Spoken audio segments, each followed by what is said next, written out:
Gyvenime esu skrydęs daugiau nei 500 kartų. Kokie skrydžiai buvo įdomiausi, keiščiausi, įspūdingiausi.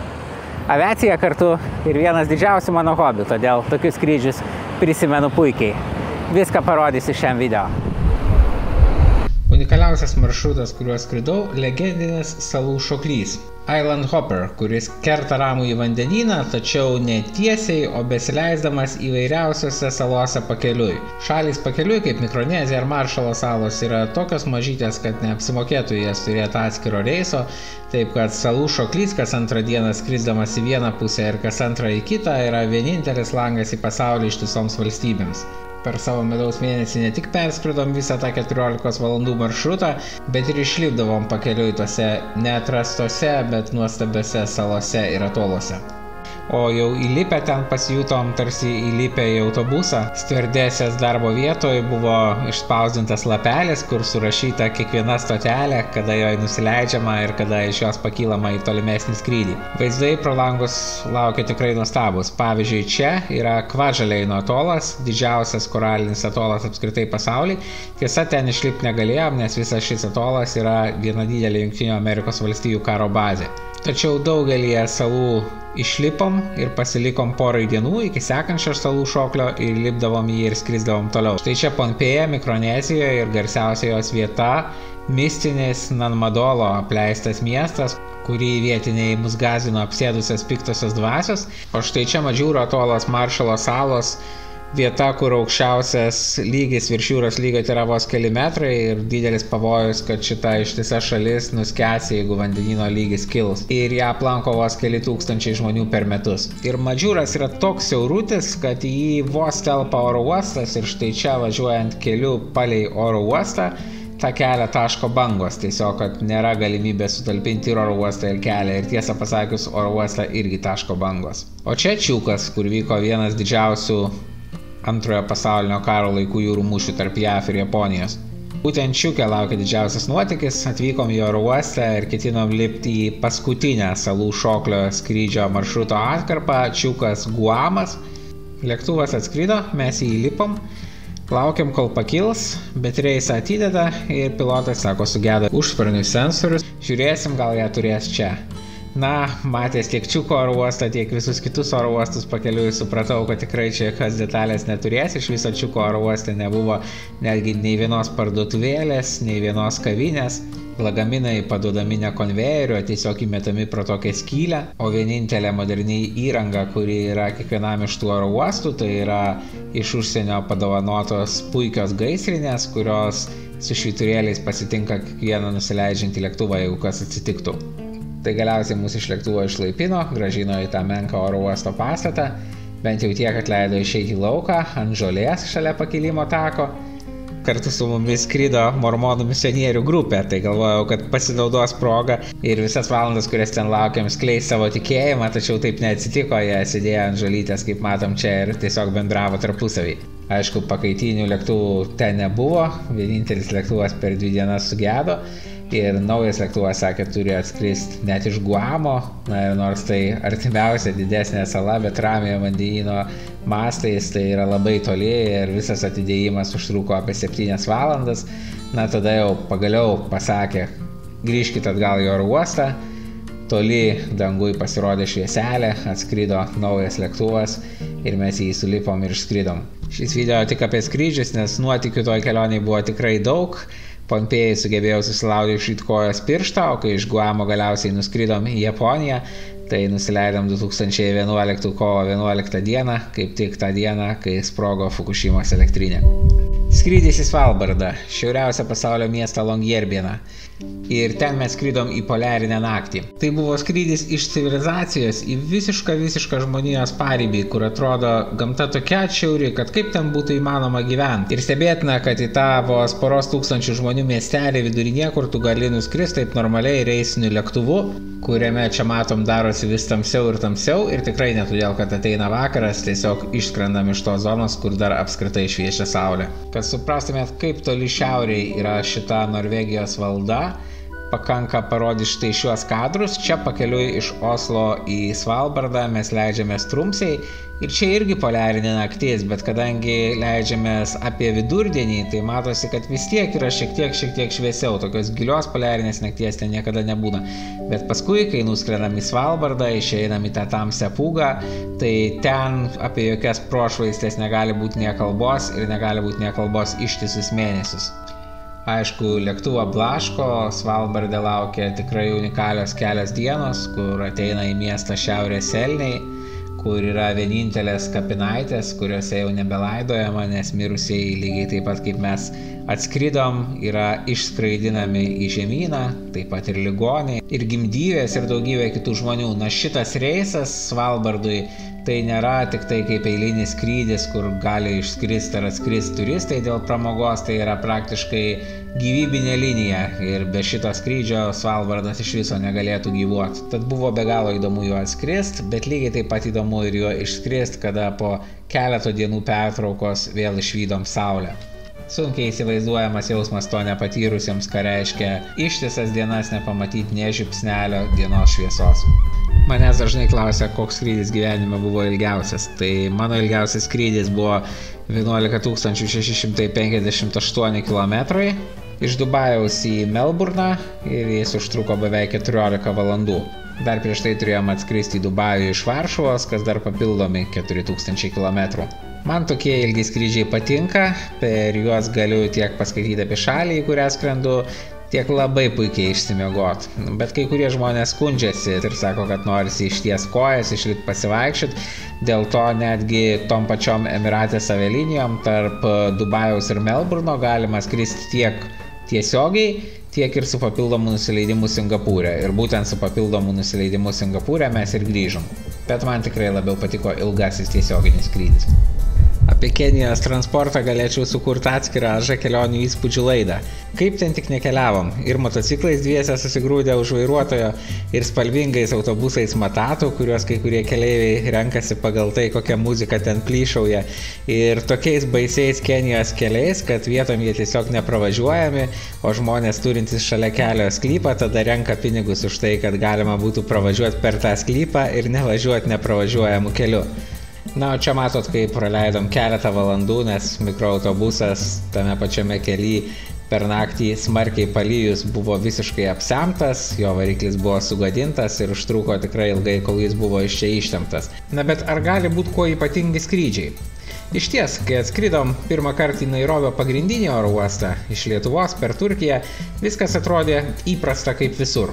Bet užtat, kai prireikė skristi vidinių Kenijos skrydžių iš Nairobio Wilsono oro uosto į Lamų miestą Kenijos pakrantėje, viskas buvo visiškai kitaip. Ten išsyk pasijutom grįžę į aviacijos aušros laikus. Terminalas, na kažkoks paprastas sandėlis. Užėjus į vidų, įlaipinimo taloną mums išrašė tiesiog ranka ir lėktuvo plane užbraukė tas vietas, kurios jau parduotos, tarsi kokiam senam teatre ar kine prieš daugybę metų. Vėliau susigrūdom į autobusą, tikrąja to žodžio prasme, nes praėjimo jame tiesiog nebeliko, ten buvo atnešta papildomų pristatomų kėdžių ir mus nuvežė į kitą išskridimo terminalą. Štai ten ir įvyko tai, dėl ko šitas skrydis įstrigo atmintin ilgam, dėja ne iš gerosios pusės. Ten buvo pavogta mano kuprinė ir pavogta ne kur kitur, o saugumo kontroliai. Praeinu saugumo kontrolę, viskas gerai, ten kraunuosi daiktus atgal į kišenes ir apsaugininkas man sako, na, eik susikrauti ten kur nors kitur, neužkirsk čia kelio. Aš pasitraukiu prie staliuko, pradedu krautis ten daiktus ir kai grįžtu, mano kuprinės tiesiog jau nebėra. Niekas nieko nežino, niekas nieko nematė. Sako, kad video kamerų ten nėra.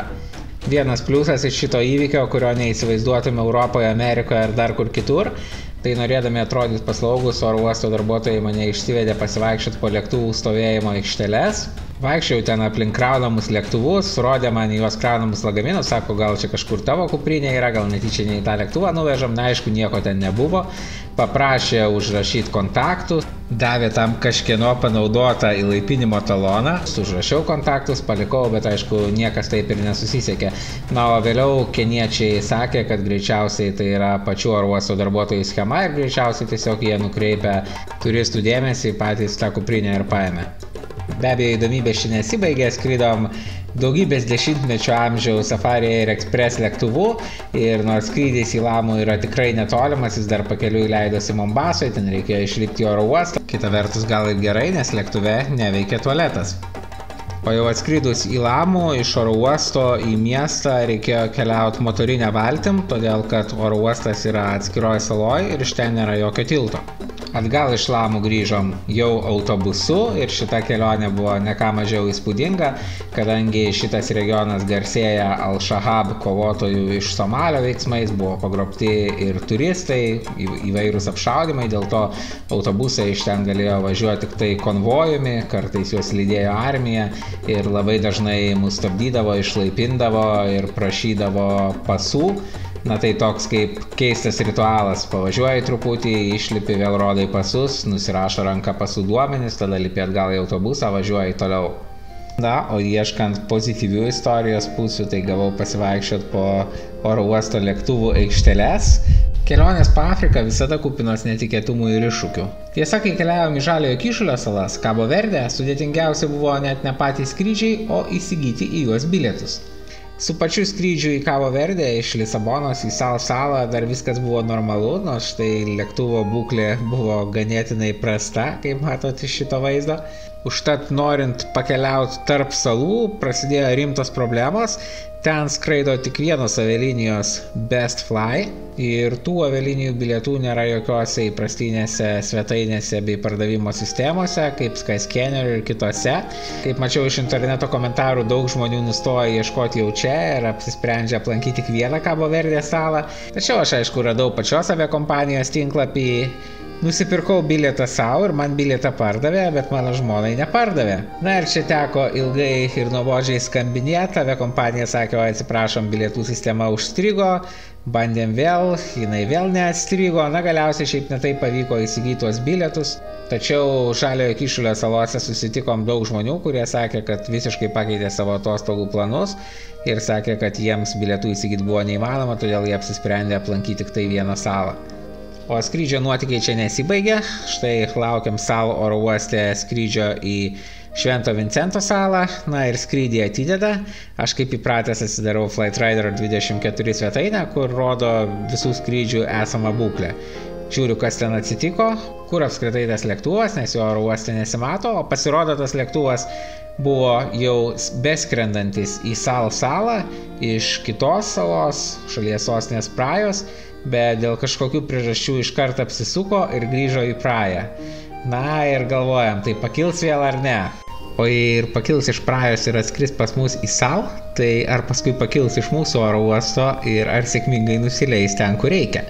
Laimiai pasisekė, po kiek tai laiko lėktuvas vėl pakilo iš Prajos, atskrido į salą ir nors ir vėluodamas nuskraidino mus į San Vincente. Galvojat, na kas jau kas, bet saugumo informacija prieš skrydį tikrai turėtų būti visur vienoda.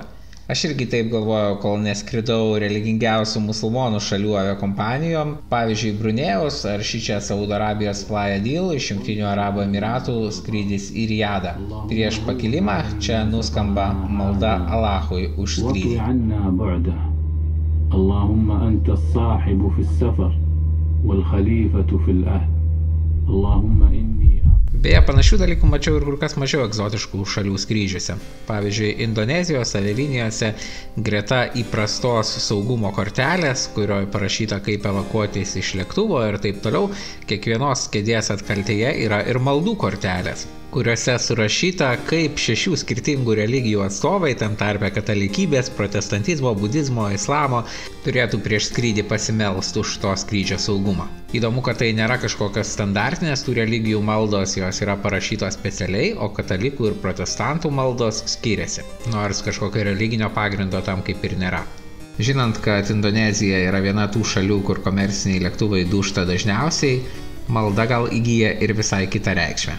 Nori, kad būtų, jeigu ką, paskutinį kadrą tavo jam. Katalikiška malda skamba taip: vardant Dievo Tėvo ir Sūnaus ir Šventosios Dvasios, amen. Senų senovėje tu išgelbėjai Izraelio vaikus, jie perėjo jūrą sausomis kojomis ir 3 išmintingi karaliai iš rytų klausė tavo nurodymų, vedami žvaigždės. Maldaujame tavęs, laimink mūsų saugia kelionė ir gerų orų. Laimink mus, kad angelų vedama lėktuvo įgula nuskraidintų mus saugiai į mūsų kelionės tikslą.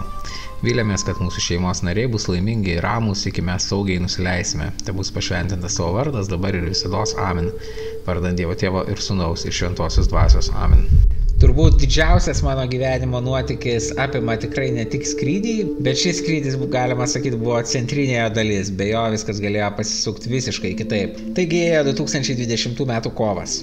Mes ruošiamės į kelionę po Pietryčių Aziją. Tačiau tuo metu po pasaulį plito koronaviruso pandemija. Apsisprendėm skristi, nes mes galim dirbti per atstumą, tai darėm jau tada. Bet situacija pasuko į blogąją pusę visokių ribojimų prasme labai greitai, kai nuvažiavom į Varšuvą autobusu, iš kurios turėjom skrist, jau ten neveikė jokie muziejai, nuskridom į Katarą, viena šalis po kitos užsidarinėjo, galvojom išskrisim ar ne, na bet viskas gerai, nuskrendam į Tailandą, visi oro uostų tablo rodo daugybę atšauktų skrydžių, galvojam lipt ar ne į sekantį suplanuotą reisą į Indoneziją, įlipam, skrendam su tikrai nedaug kitų žmonių ir patenkam į Indoneziją kelias valandos prieš Indonezijai uždarant sienas užsienio turistams. Na ir tada esam apie 10 dienų Baly ir galvojam, ką daryti toliau, kadangi ten irgi užsidarinėja viena vieta po kito ir matom, kad tie ribojimai ateis ir ten, na ir galbūt Balis nėra tokia vieta, kurioje norėtų pasilikti tokiu atveju ir aš kasdien skirdavau kelias valandas koronaviruso pandemijos ir įvairių ribojimo sekimų ir mačiau, kad yra viena šalis, kuri puikiai tvarkosi, iš principo neįsivedė karantino, nors ten pandemija atėjo jau gerokai seniau, tai yra Pietų Korėja. Ir taip tuo metu, kai dauguma lietuvių ir apskritai pasaulio gyventojų visaip kaip stengiasi grįžti į savo šalis, tai mes pasirinkom skristi į Pietų Korėją. Buvo tiesioginis reisas iš Balio į Seulą, vienas paskutinių dar skrendančių, tačiau skrydis jau po poros dienų, bilietai sparčiai tirpo, per internetą jų negavom ir teko važiuoti pirkti į bilietų kasas Balio oro uoste ir važiuoti ne bet kokiu metu, o dieną iškart po Niepio. Niepis tai yra Balio nauji metai ir tai yra unikali diena, kada visa sala kasmet atrodo tarsi karantino gilumoje, tai yra žmonėms draudžiama eiti į gatves ir pasak legendų tai žmonės bando apgauti demonus, kad visas Balis numirė ir nėra ko čia Balio užpult. O tais 2020 metais, nors karantinas joks nebuvo įvestas, ką nusprendė padaryti Balio valdžia, tai pratęsė Niepį dar vienai dienai. Taigi, kad galėtume nuvažiuoti į bilietų kasas, mums teko išsirašyti tokį kaip leidimą iš viešbučio, ko mes važiuojam. Tada mus stabdė įvairūs pareigūnai pakeliui. Na, vėliau su tuo susipažino visas pasaulis, bet tuo metu tai atrodė be galo nauja. Ir nuvykom į bilietų kasas. Pirmą kartą gyvenime nusipirkom tos popierinius bilietus, na ir po keleto dienų, štai čia matom, atvykom į oro uostą, kur jau dauguma reisų net neberašė, kad atšaukti, bet tiesiog iš viso nuimti iš visų tablo. Aviakompanijos darbuotojai tikrino ir pertikrino dokumentus, bet galiausiai įleido į lėktuvą. Na kągi, pirma kliūtis praeita. Bet visą skrydį buvo labai neramu. Įleis į Pietų Korėją ar neįleis? Ir ką daryti, jeigu neįleis? Juk į Indoneziją grįžti nebegalim. Gavome išvykimo štampą, o ta šalis turistų nebepriima. Viskas tuo metu keitėsi labai sparčiai, nors pagal visus įstatymus ir poįstatyminius aktus, kuriuos radau, Korėja buvo atidaryta, bet ką žinia, ką sugalvos. Ir pasirodo, kad nuogastavau nebereikalo, nusileidus Seule, užpildžius visas anketas, patikrinus kūno temperatūrą ir taip toliau. Korėjiečius iškart praleido, o mus pakvietė į kambarį, kur paprastai laukia žmonės deportacijos, ten laukia kelios tailandietės, tikriausiai nelegaliai dirbusios, na ir laukia toksai ilgas interviu. Nors tuo metu Korėjoje nebuvo privaloma jokia saviizoliacija, mes vis tiek buvom užsisakę butą Seule mėnesiui, kad įrodyt, kad mes nesiruošiam čia bastytis iš karto po šalį, galbūt atvežę kokių ligų iš Indonezijos. Tai tikriausiai buvo vienas dalykų, kurie mus išgelbėjo, nes pasieniečiai neskambino buto šeimininkui. Ir jisai tikrai paliudijo, kad mes taip ir darysim, ir galiausiai gavom tą išsvajotą leidimą patekti į Pietų Korėją. Ir Pietų Korėjai praleidom 4 mėnesius, be jokio karantino, vėliau galėjom keliauti po šalį, lankyti įvairiausias vietas. Vienintelis dalykas ten buvo kaukės, nebuvo jokių masinių uždarimų. Na, o įdomių skrydžių Pietų Korėjos viduje dar tikrai apturėjom daug, kadangi tuo metu Pietų Korėjos, kaip ir viso pasaulio avialinijos, neteko galimybės skraidyti tarptautiniais reisais, tai savo lėktuvus grąžino atgal į Pietų Korėją ir pradėjo tiesiog konkuruoti su Korėjos geležinkeliais, siūlydamos įvairius įdomius vidinius reisus, tokius kaip Gwangju Yangyangas, kaip niekad pigius po 7 eurus, kuriuos išbandėme.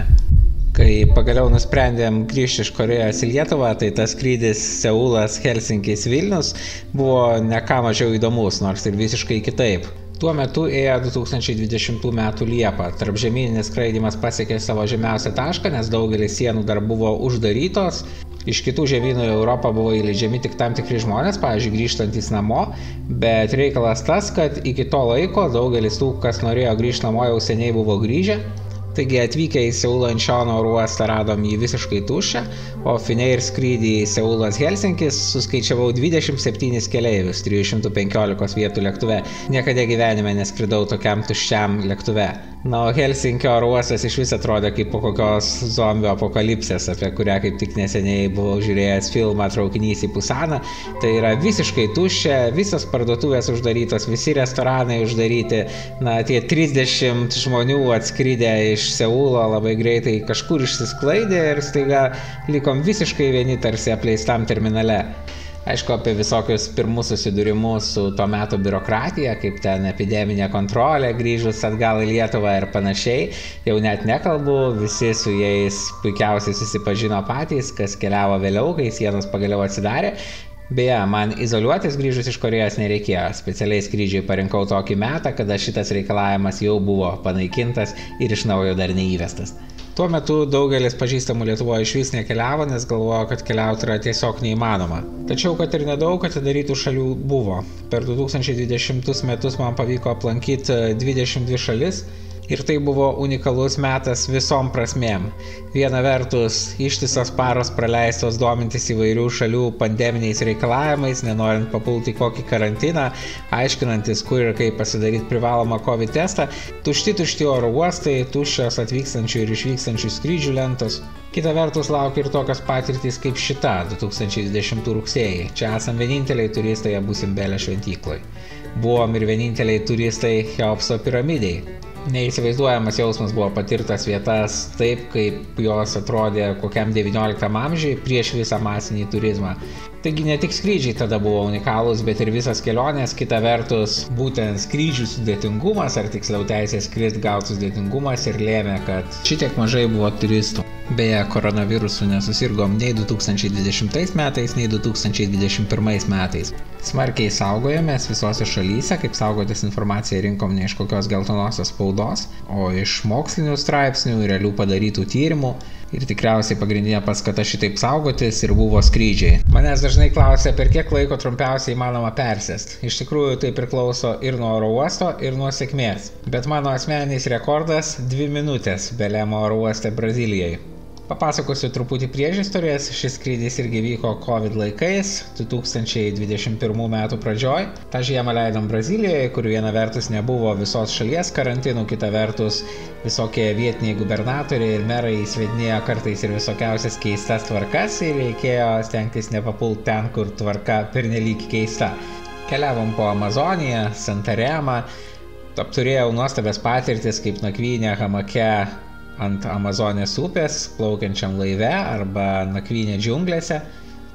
Taip pat lankiau šį Alter do Chao kurortą, kuris yra vadinamas Amazonijos Karibais, tačiau tuo metu staiga mero sprendimu praktiškai viskas buvo uždaryta, matom šičia valtys sustojo vietoj ir supratom, kad reikia grįžti į San Paulą, kur buvo tarsi tokia mūsų bazė, iš kurios dirbom per atstumą. Bet bilietų vienom aviakompanijom nebuvo, kitos aviakompanijos tinklapis kažkodėl nepriėmė lietuviškų kortelių, tai vienintelis dalykas, ką galėjom gauti kuo greičiau, buvo toks ganėtinai sudėtingas skrydis iš Santaremo į Belemą, iš Belemo į Belo Horizonte ir iš Belo Horizonte į San Paulą. Be to, visi šie skrydžiai vyko naktį. Persėdimas gal turėjo būti apie valandą, visai normalus, bet pirmasis skrydis vėlavo, ir beliko 2 minutės. Maniau, kad nespėsim, bet labai pasisekė, nes ten, kur lėktuvas išleido per vieną rankovę, tai sekantis lėktuvas buvo prišvartuotas prie rankovės šalia ir jau degė final call, bet mes staigiai perbėgom nuo vienų vartų prie kitų. Tai va, kodėl į visus klausimus, ar spėsiu persėsti, atsakyti neįmanoma.